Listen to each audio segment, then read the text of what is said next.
Bonjour à tous, je suis Julie du Royaume Organisé, je suis Home Organizer, aussi appelée professionnelle de l'organisation ou coach en rangement.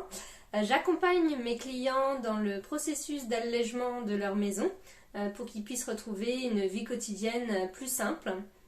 Et je voudrais aussi vous transmettre à travers ces vidéos des valeurs et des informations. Alors c'est parti!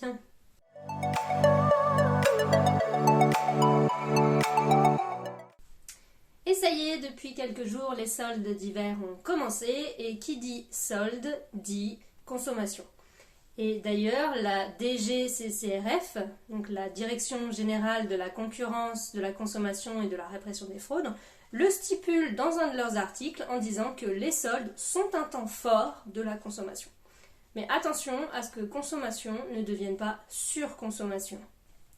Et il faut bien se rendre à l'évidence, dans notre société actuelle, nous sommes sans arrêt bombardés de messages marketing. Depuis ces derniers jours, combien de SMS, de mails, de notifications, de publicités en rapport avec les soldes avez-vous reçus? Tous ces messages, toutes ces offres plus alléchantes les unes que les autres sont là dans un seul but, nous faire acheter. De créer un besoin en nous, de nous faire croire que ça va changer notre vie, que l'on a besoin de ces choses pour que notre vie soit meilleure, vraiment dans le but de nous faire consommer. Alors je ne vous dis pas de ne jamais acheter en solde, non. Ce que je vous demande, c'est de vous poser les bonnes questions avant d'acheter. Parce que surconsommer a des conséquences. On le sait, on nous informe de plus en plus d'un point de vue écologique. Plus on consomme, plus on crée de la demande. Ces demandes vont être couvertes par plus d'offres, qui va entraîner plus de production et donc plus d'exploitation des ressources de notre planète.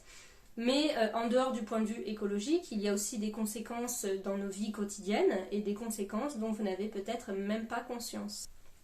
Alors il y a déjà le manque de place.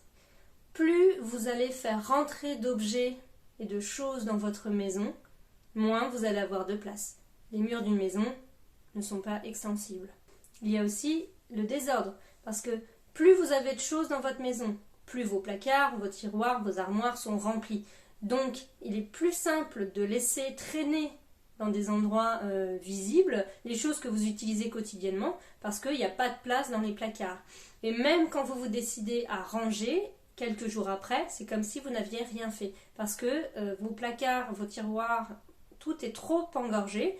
Donc c'est compliqué d'y ranger les choses, de les sortir facilement et donc on a plutôt tendance à les laisser traîner. On a également le rachat d'objets. Quand vos objets sont noyés dans la masse, c'est difficile de savoir ce que l'on possède déjà et où ils se trouvent. Donc on a plus facilement tendance à les racheter, des fois en double, en triple, voire plus pour certains objets. Il y a également des conséquences financières. Il y a un dicton qui dit qui achète ce dont il n'a pas besoin se vole lui-même.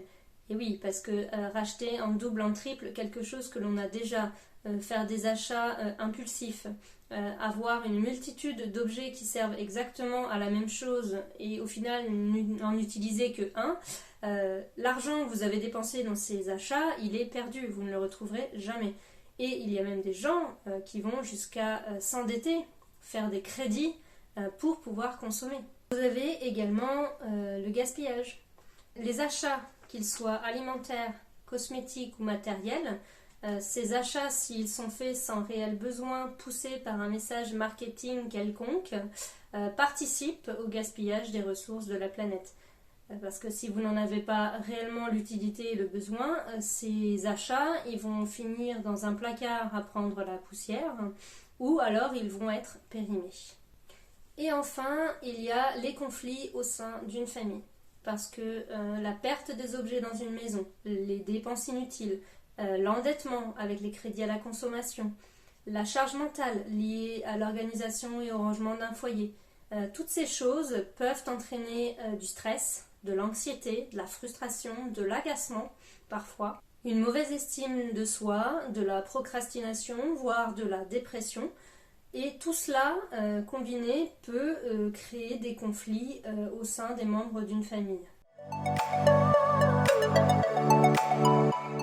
Alors, premièrement, évitez la tentation. Désabonnez-vous d'un maximum de newsletters, de SMS, de notifications et ne gardez que l'essentiel. Ensuite, vous avez ce qu'on appelle, nous, la méthode bisou. Alors la méthode bisou, elle reprend plusieurs mots. Besoin, immédiat, semblable, origine et utile. Pour le besoin, à quel besoin répond cet achat?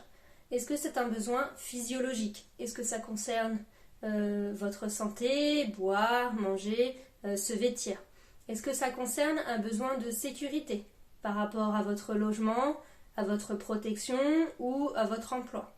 Est-ce que c'est un besoin d'estime de soi? Est-ce que ça concerne l'appartenance sociale, la reconnaissance ou votre réussite? Ou est-ce que c'est un besoin confort et plaisir? Est-ce que ça va vous faire gagner du temps? Est-ce que c'est pour votre plaisir personnel?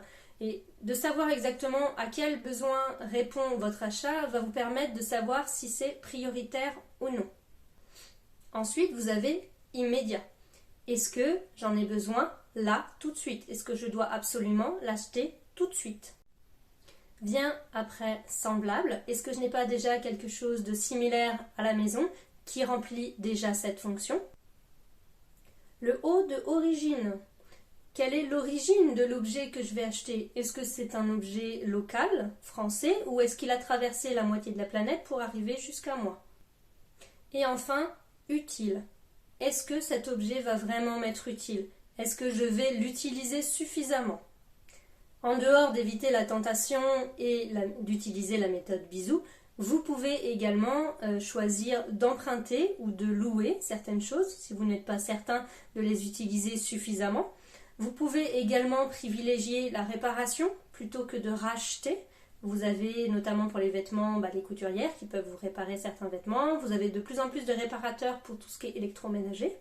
Pour finir, je voudrais juste vous dire que je ne vous incite pas à ne pas acheter en fait. Simplement, je vous invite à acheter en pleine conscience. Savoir pourquoi exactement vous faites vos achats et parce que chaque petit geste compte. Si cette vidéo vous a plu, n'hésitez pas à me le dire en commentaire et à vous abonner à cette chaîne. Je vous dis à bientôt!